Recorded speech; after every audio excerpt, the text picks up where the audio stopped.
Again, for a double passage, both passages question, we really want to try to keep things as simple as possible.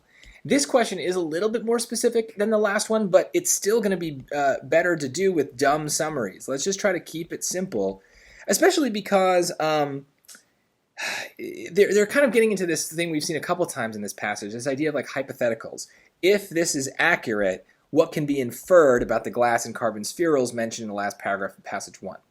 So as far as order of operations goes, I want to know what Meltzer thinks in order to better then understand what's going on in the passage 1 where they talk about these spherules. I hate this word. I cannot say this word.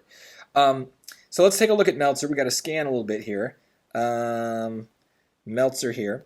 So some research, strongest attack yet on the hypothesis. Okay, he's an archaeologist, blah, blah, blah. Looks at the dating of the 29 sites, and they include, okay, blah, blah, blah, stuff about that. The team argues that when the quality and accuracy of the dating, which was based on radiocarbon and other techniques, is examined closely, only 3 of the 29 sites actually fall within the time frame of the Younger Dryas onset about 2,800 years ago. The rest were probably either earlier or later by hundreds, in one case thousands of years. So what is a dumb summary of Meltzer's findings? Meltzer, that it's earlier or later.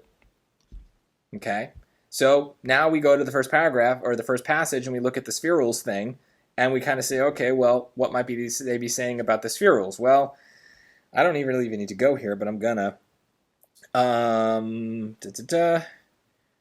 Where's the spherules? Certain debris, spherules, here we go, of glass and carbon. So the new evidence comes in the form of geochemical analysis of sedimentary layers at 25 archaeological sites across North America, 9 of them Clovis. Certain features of the layers, say the team, suggest that they can contain debris formed by an extraterrestrial impact. They include spherules of carbon and glass and carbon and amounts of the element iridium said to be too high to originate on Earth. In addition, the rocks contain black layers of carbonized material, which the team says are the remains of wildfires that swept across the continent after the impact. So, okay, so if the Meltzer is saying that the dates are wrong, then that would mean that the spherules are not from the impact, that they're either from something earlier or something later than the impact. So let's stick with what we have. Earlier or later is our dumb summary. So let's look at our choices. Choice A. They could have been formed at a time other than the beginning of the Younger Dryas. Okay, different time, right? A different time. That seems to match with my dumb summary here. Let's keep going. B. They are a product of the global cooling that occurred during the Younger Dryas period. So that's the opposite of our dumb summary, right? Our dumb summary is that these things happened at a different time. This is saying that it's the same time. I think this would actually be a support of the impact hypothesis, and the question is really asking us to undermine it. So this is saying that the timing is accurate, but Meltzer is saying the timing is not accurate. So B is the opposite of what we want to say here. C, they were found in highest concentrations at Clovis archaeological sites. Well, that has nothing to do with the timing at all, and we didn't really get into anything about concentrations. That's not what Meltzer was talking about. He wasn't saying it's high or low. He's just saying when something happened, okay? So the concentrations just aren't talked about.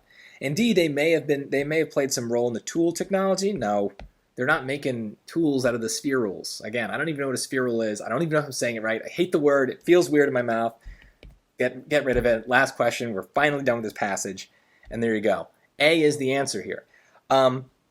As always, dumb summaries are really helpful because they let us stop focusing on all the other stuff that's going on and narrow our focus to what really matters. They're talking about Meltzer. I don't need to understand everything that he's saying.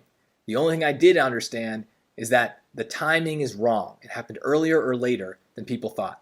That was enough for me to get this question confidently. And so that's, what you want to try to do. Don't overthink it. Keep it simple, and usually you're going to be right just from this kind of dumb version of what's going on.